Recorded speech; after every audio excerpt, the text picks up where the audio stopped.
네, 오늘 주신 말씀은 마태복음 27장 46절 말씀입니다. 마태복음 27장 46절 말씀 제가 봉독하겠습니다. 제9시쯤에 예수께서 크게 소리질러 이르시되 엘리 엘리 라마 사박다니 하시니 이는 곧 나의 하나님 어찌하여 나를 버리셨나이까 하는 뜻이라. 아멘.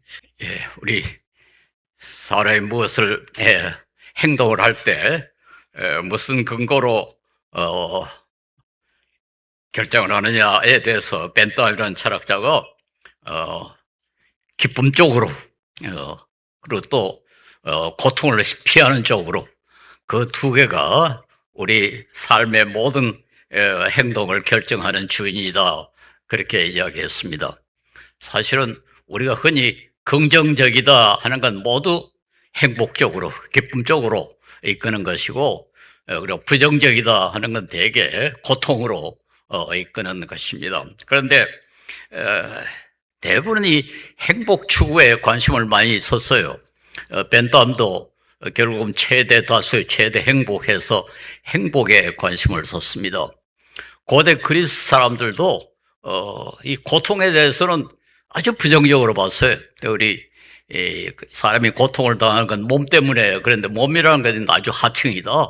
물질적인 것은 하급이고 정신적인 것은 고급인데 고통은 육체 쪽에 속하니까 이건 아주 부정적이다. 그래가지고는 고통에 대해서 전혀 언급을 하지 않고 무시를 해버렸습니다. 정신적인 건 고통과 관계없다, 그렇게 봤죠. 그런데 최근에 이 철학자들은 사실은 행복 쪽보다 고통이 훨씬 더 크게 작용한다. 행복을 추구하는 것보다는 고통을 회피하는 쪽으로 더 관심을 쓰는 것이 사실이다. 그래가지고 요즘 소위 소극적인 공유주의라는 것이 유행합니다. 실제로 고통이 훨씬 더 중요하죠. 그런데 그리스 사람들이 워낙 그 고통을 부정적으로 봤기 때문에 서양 철학은 고통에 대해서 책을 쓴 사람이 거의 없어요. 제가 한 30년 전에 고통받는 인간이라는 책을 하나 썼는데요, 국내에서는 전혀 없어요. 고통에 대해서 쓴 논문도 없고 책도 없고, 서양의 철학자들도 유명한 철학자들 한 사람도 고통에 대해서 책을 쓴 게 없습니다. 아주 마크 쉐일러라고 독일의 철학자 조그마한 하나 썼고, 뭐 그리스 철학자는 물론 전혀 쓰지를 않았죠.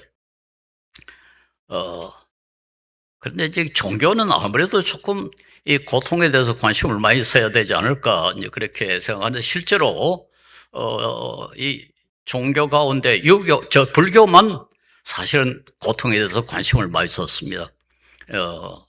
일체 계고라, 모든 게 고통이다, 그렇게 불교가 가르치죠.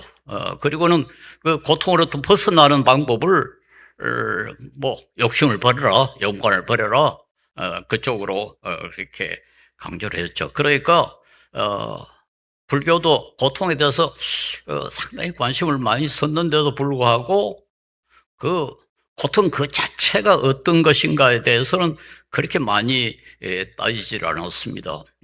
그래서 독일의 철학자 칼 레비트라고, 이분 뭐 기독교인입니다만은 그런 기독교는 좀 독특한 종교다.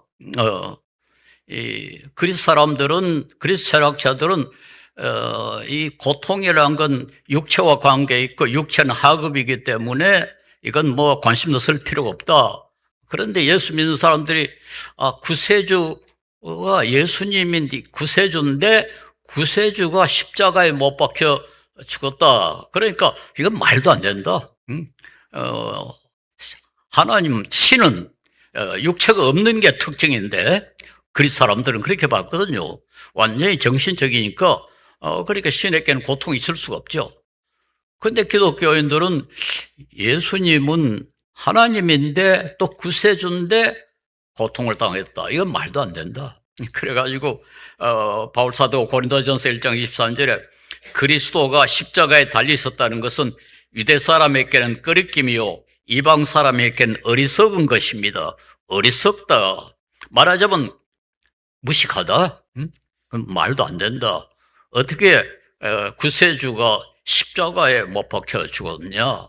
그러니까 십자가라는 건 이건 십자가 하는 건 이건 좀 바보 같은 소리다. 그렇게 봤다고 돼 있죠. 그런데 기독교는 어쩌면 모든 종교가 유일하게 이 고통에 대해서 관심을 많이 쓴 종교입니다. 그러니까 뭐 십자가의 종교란 말이 바로 고통의 종교란 것을 뜻하지 않습니까? 그리고 예수님은 이 세상에 우리를 행복하게 하기 위해서 오신 것이 아니라 아픈 사람을 고치기 위해서 오셨다. 예수님은 자신을 의사라고 그랬어요. 건강한 사람에게 의사가 필요 없다. 의사는 아픈 사람을 위해서 필요하다. 그러니까 예수님은 이 세상에 행복한 사람을 더 행복하게 하기 위해서 오신 것이 아니라 아픈 사람의 아픔을 줄여주기 위해서, 제거하기 위해서 오셨다. 그렇게 말할 수 있습니다. 철학과 신학에서는 고통을 일으키는 것을 악이라 그렇게 부릅니다. 그래서 영어로 이블이라고 그러는데, 이 악에는 두 가지 종류가 있다고 그랬어요. 하나는 자연악, 천재지변, 가령 홍수가 나고, 가뭄이 생기고, 지진이 나고, 화산이 터지고, 이건 자연이 사람에게 고통을 주는 거니까, 이런 걸 자연악이라 그렇게 부르고, 그 다음에 도덕악이라는 게 있습니다. 이건 사람이 사람에게 고통을 강하는 것. 이렇게 옛날에는 자연악이 지배를 했어요. 옛날에는 주로 사람에게 고통을 주는 건 자연이었습니다. 그런데 그동안에 인류는 과학 기술을 개발해가지고 자연악은 상당할 정도로 극복했어요. 이제 이 도덕악, 즉 사람이 사람에게 고통을 가하는 그 상황이 훨씬 더 커졌습니다. 그리고 성경은 사실은 도덕악도 자연악도 도덕악에 근거해 있다고 그렇게 가르칩니다. 창세기 3장에 보면은 3장 19절에 6절에서 19절에 보면 아담과 하와가 범죄했기 때문에 땅이 저주를 받아가지고 사람이 땀을 흘려야 고통을 받고 수고를 해야 먹을 수 있다. 그렇게 해서 우리 자연악도 사실은 도덕악에 근거해 있다. 그렇게 설명을 합니다. 도덕악은 우리 기독교에서는 죄라고 그렇게 부릅니다. 일반 철학에서는 도덕악이라고 하지만은 기독교에서는 죄라고 그렇게 하죠. 그래서 최근에는 우리의 삶이 자연과 더불어 보내는 시간이 줄어지고 다른 사람과 보내는 시간이 많아졌거든요. 우리는 지금 사회가 이제는 현실입니다. 과거에는 자연이 현실인데 현대는 사회가 현실이에요. 그러니까 인간관계가 더 많아지니까 결국은 자연학보다는 사회학이, 도덕학이 훨씬 더 커졌고, 심지어는 요즘은 이제 자연학조차도 도덕학 때문에 일어난다. 가령 암 같은 것도 그게 자연학이 아니라 사람이 사람에게 스트레스를 주고 또 환경을 오염시켰기 때문에 생긴다. 그러니까 우선 암은 그 자연악 같이 보이지만 사실 그 이유는 도덕악에 있다. 그 다음에 요즘 기후가 또 완전히 이렇게 많이 바뀌지 않습니까? 너무 더워지고 너무 추워지고 산불이 일어나고 홍수가 일어나고 이런 그 자연악도 사실은 우리가 환경을 오염시켰기 때문에 생겼다. 그런데 환경을 오염시킨 것은 사람이거든요. 그러니까 자연악도 결국은 그 도덕악에 근거에 있다. 이렇게 가르칩니다. 그런데 성경은 우리 모두가 다 죄인이다. 다른 말로 말해서 우리 모두가 다 다른 사람에게 해를 끼친다. 이제 그렇게 보는 거죠. 인류는 그동안에 이 도덕악, 사람이 사람에게 그 고통을 주는 것을 어떻게 하면 막아볼까? 여러 가지 제도를 만들었는데 가장 중요한 것이 세 가지입니다. 첫째, 가장 가벼운 것이 예의고, 둘째가 도덕이고, 셋째가 법입니다. 이런 제도를 사람들이 만들어가지고 이 나쁜 짓을 못하게 그렇게 하거든요. 그건 뭐 지금도 그대로 계속이 됩니다. 그런데 가령 예의를 지키지 않은 사람은 어떻게 하느냐? 아, 저 사람은 무례한 놈이다. 그렇게 손가락질 하죠. 그런데 손가락질도 아무튼 기분이 나쁘죠. 그러니까 그 예의 신뢰하는 사람으로 하여금 예의를 지키게 만드는 방법이 뭔가니까 저 친구 좀 무례한 놈이다. 그러니까 조금 따돌리는 그것도 일종의 고통이라고요. 또 도덕적으로 나쁜 짓을 하는 사람은 저는 비도덕적이다. 그렇게 하면 사회에서 좀 격리되고 무시받잖아요. 무시받는 거 그것도 좀 고통입니다. 그리고 아주 못되게 나쁜 짓을 한 사람은 감옥에 집어넣거나 심지어 사형을 시킵니다. 다른 말 말해서 악을 저지른 사람으로 하여금 악을 앞으로 저지르지 못하게 하기 위해서 아니면 우리 모두로 하여금 그 악을 저지르지 못하게 하기 위해서 만든 그 방법이 뭔가 하니까 고통을 주는 겁니다. 고통을 주는 거. 신뢰를 하고 무례한 놈이라 욕하는 거, 비도덕적이다라고 욕하는 거, 혹은 죄수다. 그래서 감옥에 넣는 게 다 고통의 형식으로 돼 있거든요. 다른 말 말해서 너가 고통을 주었으니까 너가 고통을 받아라. 이게 사실은 그 벌의 특징입니다. 그래가지고 전에도 한 말씀 드렸습니다만 그 영어로 pain이라는 단어는 그리스 말로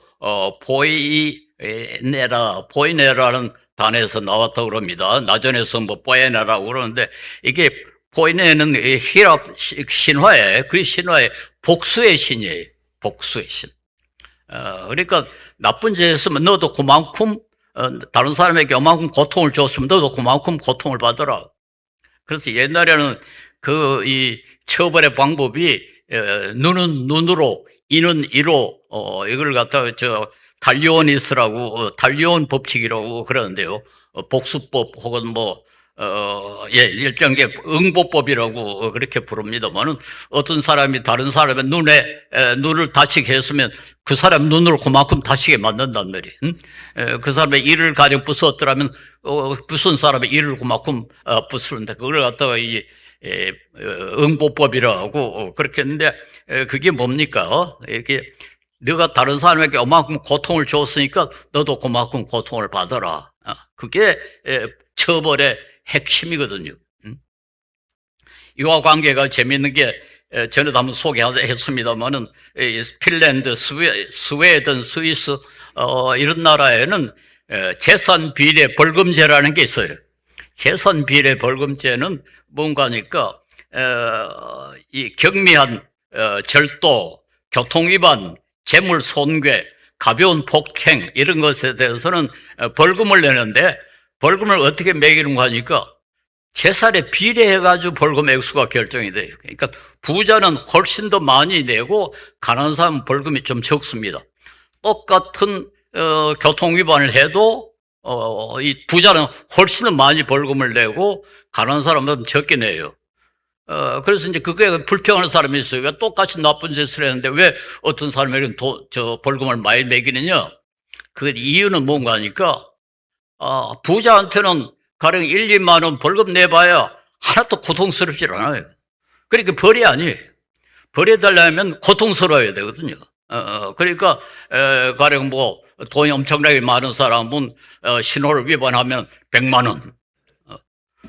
그럼 100만 원 좀 내면 그 조금 아프거든요. 그렇잖아요. 그러니까 그만큼 사회에 손해를 끼쳤으면 그만큼 아파야 된다. 아파야 된다. 아프다는 거. 고통은 다른 사람에게 고통을 가한 것에 대한 벌이다.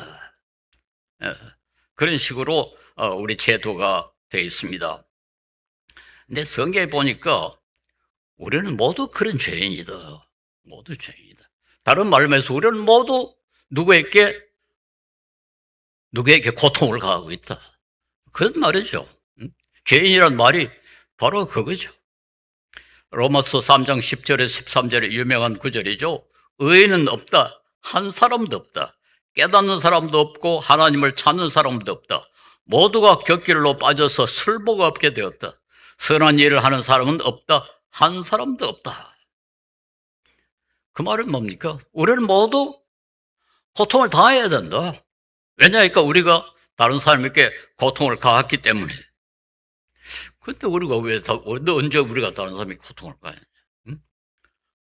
아니, 우리 예수 믿는 사람들 자꾸 살아온 죄인이다, 죄인이다 하는데, 아니, 내가 다른 사람에게 해롭게 할 의사도 없었고, 실제로 다른 사람에게 나쁜 짓 한 일도 없고, 다른 사람이 내 때문에 고통당한 일이 한 번도 없는데 왜 날 보고 자꾸 죄인이라느냐? 예. 일일이 다 복잡하게 설명하기는 참 어렵습니다만은, 가령,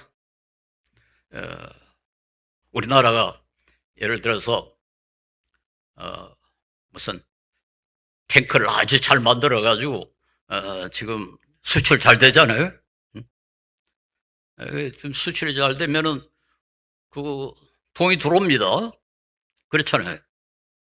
그 돈으로 이제 세금 내죠. 그 세금 가지고 우리 길 닦고 학교 짓고, 지하철 만들고 그렇게 합니다. 그리고 우리는 지하철 타고 다니고 그 길로 차 몰고 다닙니다. 그런데 그 탱크는 뭐 하기 위해서 있죠? 사람 죽이려고 있는 거 아닙니까? 사람 죽이려고. 그래서 사람 죽이는 그 탱크 덕으로 우리는 차 몰고 다니고 우리 아이들 학교 보내고 여름에 냉방하고 겨울에 난방하고 우리 살고 있다고. 아니, 내가 뭐 의도한 것도 아니고 내가 직접 사람 죽인 것도 아닌데 뭐냐. 어쨌든 그 탱크가 누구에게는 고통을 준 게 사실입니다. 고통받은 사람이 있는데 고통 준 사람 없어요.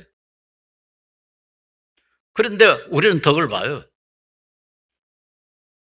그럼 우리는 무죄합니까?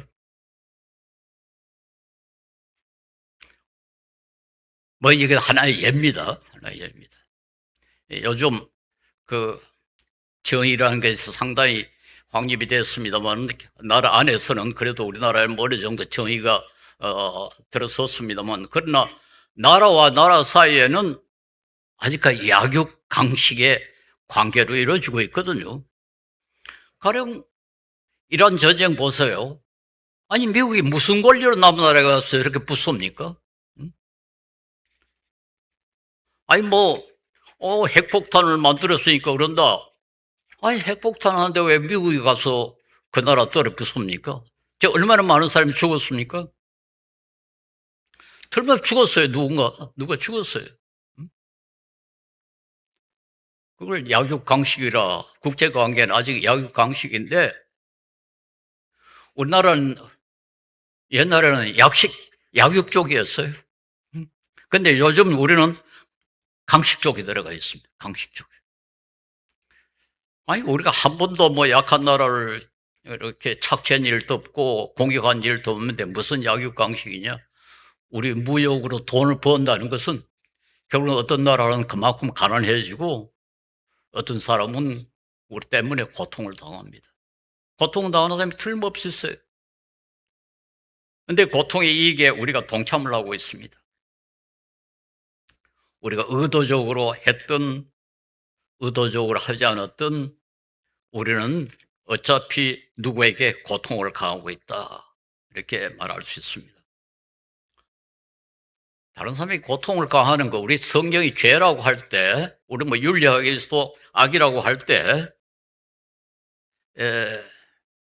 어떻게 하면 안 되는 것을 하는 것, 이걸 자귀라 그렇게 하죠. 자귀라. 그래서 사람을 죽이면 안 된다. 그런데 사람을 죽이는 것을 코미션이라고, 영어로 코미터로. 그런데 그뿐 아니라 마땅히 해야 한 걸 안 하는 것도 죄입니다. 그것도 비도덕이라고 그럽니다. 그걸 갖다 부작위라고 그럽니다. 가령 내가 지금 음식을 들고 있는데 옆에 어떤 사람이 굶어 죽고 있다. 근데 그대로 지나갔다. 그게 이제 부작위죠. 이 카나다나 프랑스 같은 나라에는 소위 선한 사마리아인 법이라는 게 있는데, 길가에 어떤 사람이 사고를 당하고 있는데 그걸 그대로 지나가면은 그 사람이 처벌받아요. 얼마든지 도와줄 수 있는데도 불구하고 도와주지 않는 것, 그것도 죄라고. 그걸 부작위라 그렇게 하죠. 우리나라에도 아마 이 간호사나 의사가 그렇게 하면 아마 벌을 받게 돼 있을 겁니다. 그래서 이걸 선한 사마리아인 법이라고 그렇게 별명을 붙였어요. 사마리아인, 선한 사마리아인은 꼭 강도 맞는 사람을 도와줘야 할 법적인 의무는 없어요. 그런데 뭐 지나갈 수 있어요. 뭐 그저 제사장이라 레위인도 그대로 지나갔잖아요. 그런데 사마리아 사람만 그 사람을 도와줬다고요. 그런 걸 우리가 이제 선한 사마리아인, 그래서 선한 사마리아인 법이라는데, 우리는 자기의 오류만 범할 뿐만 아니라 부자기의 오류도 범하고 있다. 가령 전 세계에서 지금 한국인 인구 많은 정도의 수의 사람이 지금 굶고 있습니다. 아직까지 굶고 있어요. 그런데 우리는 살 빼는 약을 먹고 있어요. 살 빼는 약이 아주 잘 팔립니다. 저쪽에서는 사람은 굶고 있는데, 그리고 굶은 사람을 도와줄 수 있는 힘이 전혀 없는 것도 아닌데, 우리나라에 지금 뭐 온갖 종류의 그 단체들이 다른 나라 돕자고 지금 캠페인을 하고 있지 않습니까? 그런데 거기는 한 푼도 안 내고 너무 잘 먹어가지고 살 빼는 약을 먹고 있어요. 이건 부작위죠, 부작위. 제가 몇 가지 예만 든 겁니다. 그래서 우리는 죄인이다. 그건 막연하게 그저 우리는 죄인이다 하지만 실제로 우리는 죄인입니다. 저도 사실은 이제 뉴스에 우리 방산업체가 좀 잘 된다면 기분이 이상하게 좋아요. 이야, 우리나라 잘 돼가는구나. 그러고는 이러면 안 되는데. 사실은 이 데모하면서 탱크 만들지 마라. 이렇게 해야 할 텐데 하지 않고 오히려 지금 즐기고 있다고. 그러니까 하나님 보시기에는 너는 부작위의 죄를 지고 있다.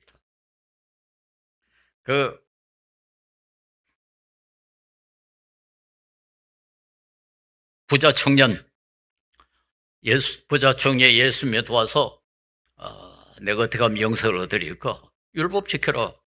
율법 잘 지켰습니다. 그게 무슨 말입니까? 자기의 잘못에 대해서는 전혀 나쁜 짓 하지 말라는 건 절대로 안 했다. 예수님도 그걸 인정하신 것 같아요. 상당히 그 부자 청년 아주 괜찮다고 봤어요. 근데 예수님이 뭐랬습니까? 너희 재산을 다 팔아가지고 가난한 사람께 줘라. 그건 못하겠다. 부작위죠, 부작위. 다른 사람이 굶어 죽는데 자기는 잔뜩 가지고 있으면서 안 도와줬다. 그건 해도 되고 안 돼도 되고 그게 아니고, 성경 그렇게 이야기하잖아요.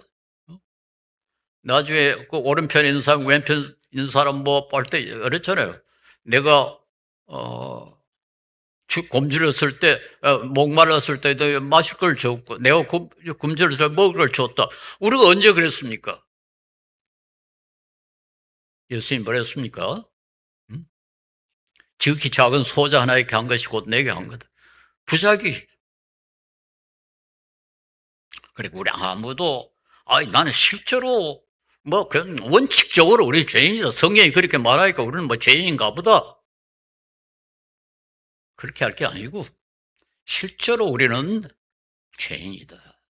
그 말은 실제로 우리는 누구에게 고통을 가하고 있다. 그런데 고통을 당하는 사람이 있는데 가하는 사람은 안 보인다. 그런데 어떤 사람은 즐긴다. 아니, 실제로 내가 뭐 고통을 가하지는 않았는데도 즐겨요.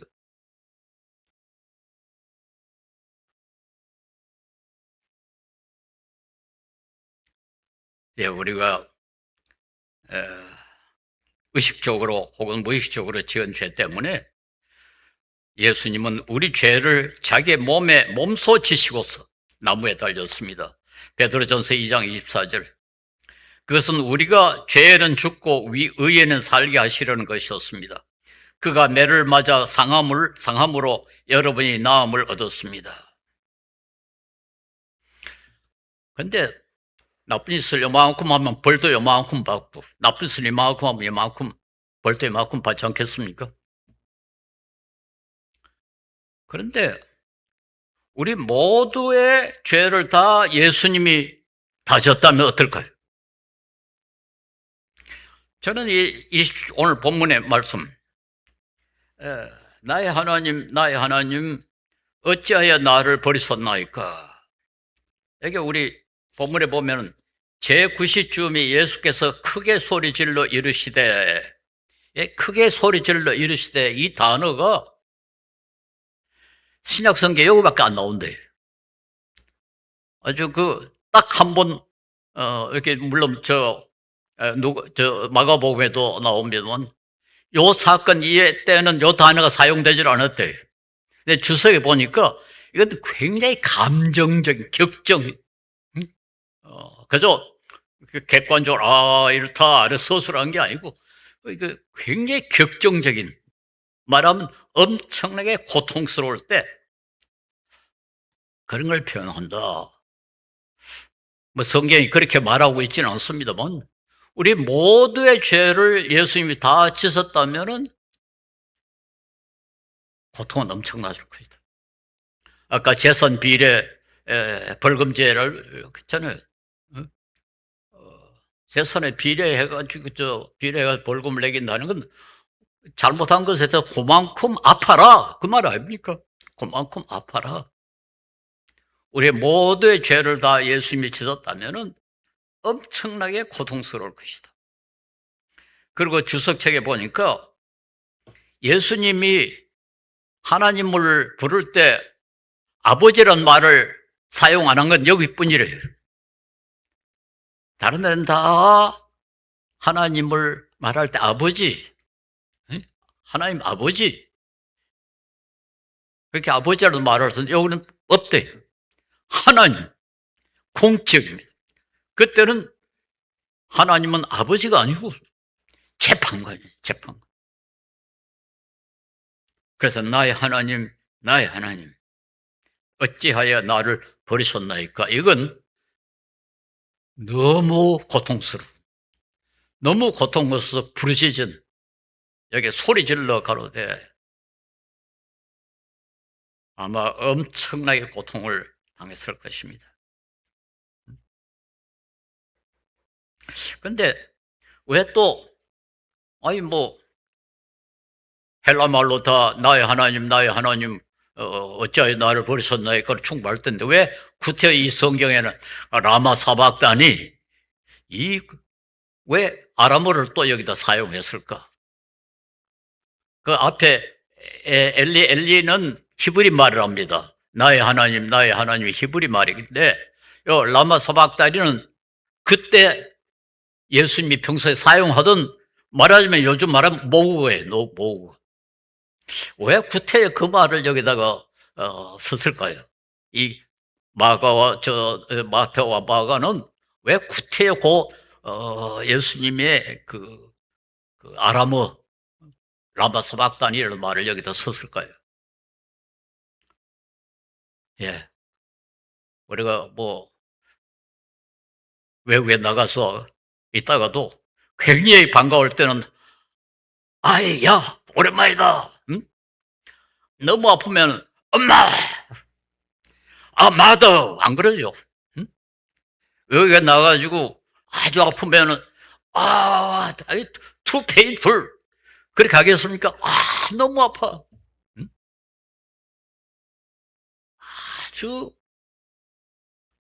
격정적일 때, 너무 아팠을 때 아마 너무 심각했을 때 모국어를 사용했어. 물론 뭐 예수님이 다 아람어를 평소에 썼지만은 그때 필자들이 다른 데는 다 헬라어 말로 해놓았다고 그때 여기만 아람어를 이렇게 인용한 것은 아마 그런 이유가 있을 겁니다. 이건 너무 고통스러웠어. 너무 고통스러워.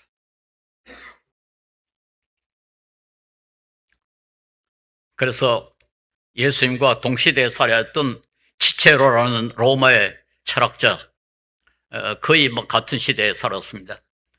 그가 그 성경 글에 이런 말이 있습니다. 단순히 십자가란 말이라도 로마 시민들의 입에서 뿐만 아니라 그들의 생각, 그들의 눈, 그들의 귀에서 멀리 떨어져야 한다. 도무지 십자가는 말도 하지 마라. 십자가라는 말 듣지도 마라. 십자가라는 말 보지도 마라. 너무 끔찍하다. 그래서 이게 얼마나 야비하고 얼마나 참혹한 형틀이었던가 하는 것을 우리가 알 수가 있습니다. 아버지께서 고통을 받으셨다. 어찌하여 나를 버리셨나이까? 우리 사도신경에 보면은 본디오 빌라도에게 고난을 받아 십자가에 못 박혀 죽으시고 그다음에 우리는 장사된 사흘 만에 이렇게 넘어가는데요. 영어에는 그 사이에 다른 게 하나 들어가 있습니다.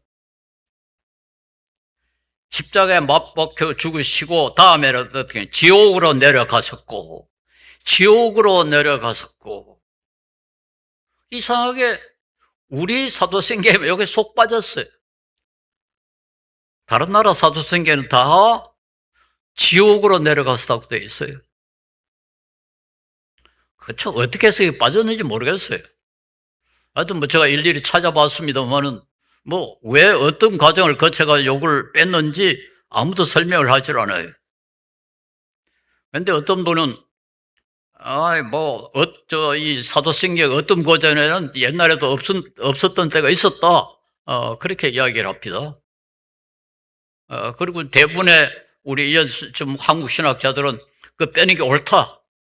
그렇게 변명을 해요. 그런데 제가 참으로 좋아하는 목사님 한 분 계셨는데 오정독 목사님이라고 저는 우리나라에서 성경을 가장 많이 아는 그분은 전체 성경을 어느 장, 어느 절에 무슨 말인가를 다 알았습니다. 말하자면 성경을 완전히 다 외운 분이에요. 그런데 초등학교도 안 나온 분입니다. 그리고 헬라어, 영어 다 할 수가 있었고요. 제가 특별히 그분을 좋아하는 이유는 지독한 노래입니다. 교인들이 선물 갖다 드리면 손자한테 팔았어요. 지독한 노래기. 근데 놀라운 건 그 돈을 한 푼도 자기가 쓰지 않고 다 교회에 바쳤습니다.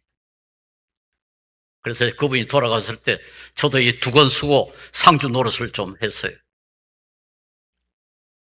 근데 이분이 국민학교도 안 나온 분인데 예수님이 지옥에 가서도 너를 넣어야 된다. 그렇게 주장했다가 야단이 한번 났어요. 그분은 성경은 성경에 의해 해석해야 된다는 걸 가장 강조한 분입니다. 성경을 누구보다도 더 잘 아시는 분인데 그분이 예수님은 지옥에 갔었다라고 해야 된다. 어찌하여 나를 버리셨나이까? 그게 무슨 말입니까? 지옥에 간다, 지옥에. 그래서 저는 지옥에 내려가시고 하는 말에 들어가야 된다고 생각해요. 말하자면 우리의 죄가 참 제대로 속량받기 위해서는 극단적인 것까지.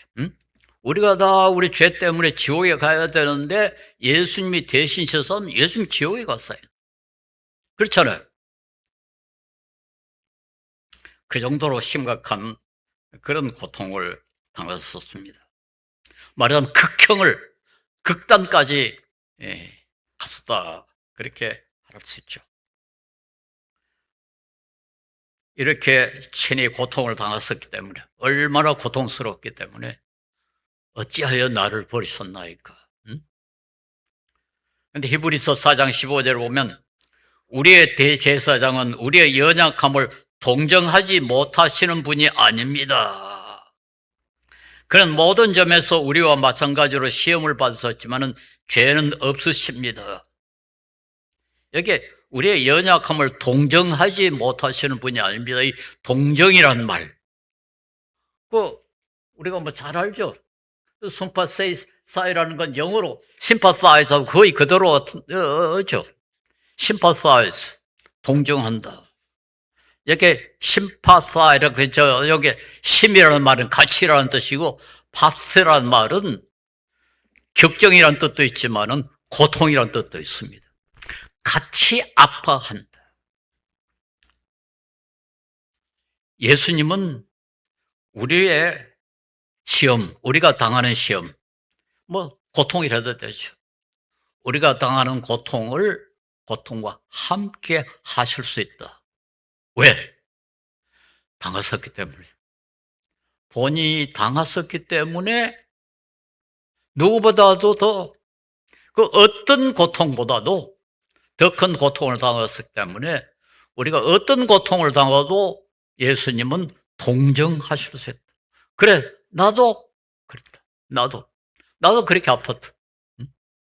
그렇게 하실 수 있다. 예, 여러분, 사실 때 참 너무도 어려울 때가 있죠. 너무 외롭고, 너무 괴롭고, 너무 억울하고. 그때마다 생각하십시오. 예수님은 여러분과 같이 아파하실 수 있다.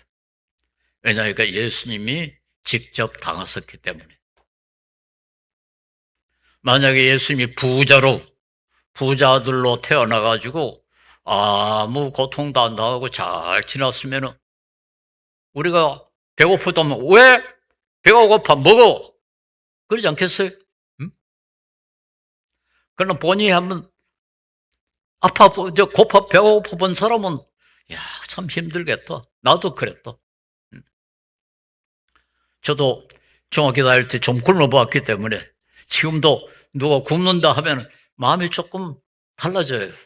굶는다 했을 때 그저 뭐 먹지 그 정도는 아니에요. 야, 정말 힘들겠구나. 본인이 당하면은 훨씬 더 동정할 수 있죠. 우리 주님은 그렇게 하실 수 있다. 그래 됐습니다. 베드로전서 2장 21절에 그리스도께서는 여러분을 위하여 고난을 당하심으로써 여러분이 자기의 발자취를 따르게 하시려고 여러분에게 본을 남겨 놓으셨습니다. 참 무서운 말입니다. 예수님께서 고난을 당하시는데 우리에게 본을 남기셨다. 그 말은 뭡니까? 우리도 고통을 당할 각오를 하라. 그 말 아닙니까? 우리도 예수님의 십자가를 본받으라. 그게 무슨 뜻일까요? 첫째, 자기 부자기와 다 다른 사람의 고통을 가하는데 다른 사람의 고통 가하지 마라. 자기를 통해서도 고통 가하지 말고 부자기를 통해서도 고통 가하지 않도록 해라. 우선 그거 아니겠습니까? 그러니까 조금이라도, 물론 우리가 아무도 예수님을 그대로 본받을 수는 없습니다만 지극히 조금이라도 그의 모습을 닮으려고 노력해야 됩니다. 소극적으로 범죄하지 않고 또 적극적으로 이웃의 고통을 간과하지 말고 이웃의 고통을 동참하고 도와줌으로 하나님의 영광을 드러내고 예수님의 사랑을 실천해야 됩니다. 성경은 이걸 사랑이라고 그럽니다. 사랑은 두 가지입니다. 하나는 소극적으로 다른 사람이 고통을 가하지 않는 거고 또 하나는 적극적으로 다른 사람의 고통을 줄여주는 것. 두 가지를 합쳐가지고 성경은 사랑이라 그렇게 표현합니다. 얼마 전에 기독교 177 운동이 한국교회 신뢰도를 조사를 했는데 무종교인에게 어느 종교를 신임하느냐 그랬더니 천주교를 신임한다는 사람은 23.5%, 불교를 신임한다는 사람은 23%, 기독교를 신임한다는 사람이 2.2%. 이게 상상이 됩니까? 어떻게 하다 이렇게 됐죠? 이게 뭐 어느 정도라야지. 23.5%, 23%, 2.2%. 물론 이게 뭐 공정하다고 저는 생각하지 않습니다. 보니까 상당히 오해가 많아요. 특별히 요즘 길가에 뭐 데모하고 정치 구호 외치는 것에 대해서 이걸 갖다가 뭐 기독교 전체로 지금 보는 것 같습니다. 네, 그게 아주 큰 몫을 차지하고 있어요. 그러니까 이게 뭐 아주 공정하다 저는 그렇게 보지는 않습니다. 그러나 이래 가지고는 안 되죠. 이래가 우리가 정말 좀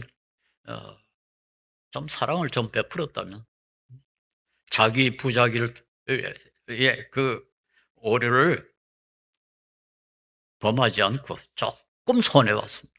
예수님은 십자가에서 어찌하여 나를 버리셨나이까 할 정도로 고통을 당하시면서도 우리를 위해서 참으셨는데 우리가 너무 우리 자신의 이익만 챙기고 우리 성경이 가르치는 사랑을 실천하지 못했기 때문에 결국은 이런 상황이 벌어지지 않았나 그런 생각이 듭니다. 그동안에 너무 우리가 복받는 거, 우리 위로받는 거 그쪽만 너무 관심을 쓰는 기독교가 되어버렸기 때문에 이건 십자가의 종교와하고는 거리가 너무 먼 그런 교회가 되었기 때문에 이런 상황이 벌어지지 않았나 싶습니다. 여러분 힘듭니다.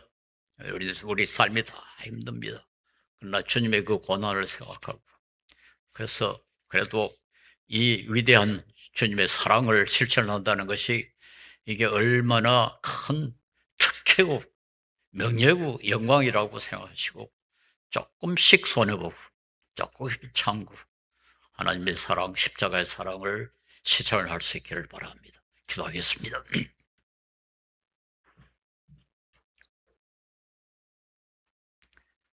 주님의 십자가 앞에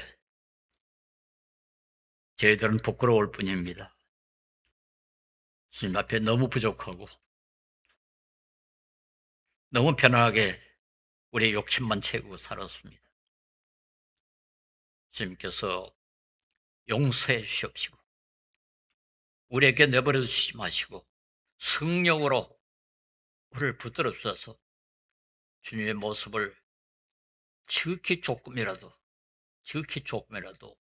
닮을 수 있도록 우리에게 은혜를 베풀어 주시옵소서. 예수님 이름으로 기도합니다. 아멘.